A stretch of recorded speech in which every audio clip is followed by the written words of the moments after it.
নিজের স্ত্রীর চেয়ে পরনারীকে ভালো লাগে কেন? খুবই গুরুত্বপূর্ণ একটি প্রশ্ন, যে নিজের স্ত্রীর চাইতে পরনারীকে কেন ভালো লাগে। দেখেন, আপনার পরনারীকে ভালো লাগার অন্যতম একটি কারণ হতে পারে এটি, আপনাকে শয়তানে সবসময় ধোঁকা দিচ্ছে। শয়তানে আপনাকে তার সাথী হিসেবে জাহান্নামে নিয়ে যেতে চাচ্ছে, এজন্য পরনারীকে আপনার সামনে ভালো লাগিয়ে দিচ্ছে।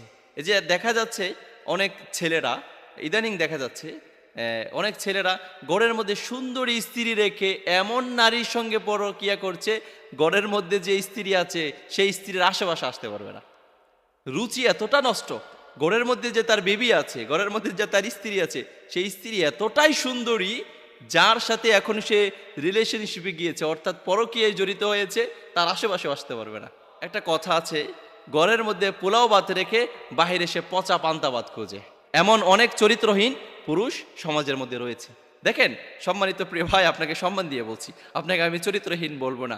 দেখেন, রাসূলুল্লাহ সাল্লাল্লাহু আলাইহি সাল্লাম বলছেন, ফাইন্না মাআহা মিথলাল্লাযী মাআহা, হে পুরুষ জাতিরা, তোমরা তোমার গড়ের মধ্যে যে স্ত্রী রেখে গড় থেকে বের হয়েছ, এখন তোমার সামনে যে পরনারী পড়েছে, তার মধ্যে যে অঙ্গ প্রত্যঙ্গগুলো রয়েছে, তোমার গড়ের মধ্যে রেখে আসা স্ত্রীর মধ্যে কি তা নেই? হ্যাঁ, অবশ্যই আছে।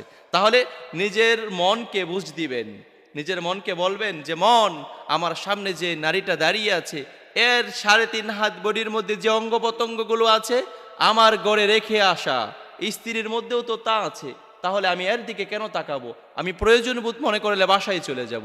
মনকে বুঝ দিবেন, দেখবেন শয়তান আপনার কাছ থেকে দূরীভূত হয়ে যাবে। আর পড়বেন, আউযু বিল্লাহি মিনাশ শাইতানির রাজিম, আউযু বিল্লাহি মিনাশ শাইতানির রাজিম। একই কথা আমার মা এবং বোনদের জন্য, আপনার যদি গড়ে স্বামী থাকা সত্ত্বেও অন্য কোনো পুরুষকে ভালো লাগে, তাহলে বুঝে নিয়েন আপনার চরিত্রের কোনো সমস্যা আছে, আর না হয় শয়তান আপনাকে ধোঁকা দিচ্ছে। যখন আপনাকে শয়তানে ধোঁকা দিচ্ছে, তখন আপনি আপনার মনকে বুঝ দিবেন, মাকে বলছি, বোনকে বলছি, যে আপনার স্বামীর মধ্যে যা আছে অন্য আরেকটা পুরুষের মধ্যে তা আছে। তাহলে অন্য পুরুষেরকে নিয়ে স্বপ্ন দেখার দরকারটা কি? স্বামীকে নিয়ে স্বপ্ন দেখেন, যে স্বপ্ন দেখার সঙ্গে সঙ্গে আল্লাহ তাআলার ফেরেশতারা আপনার আমল নামার মধ্যে সওয়াব লিপিবদ্ধ করে।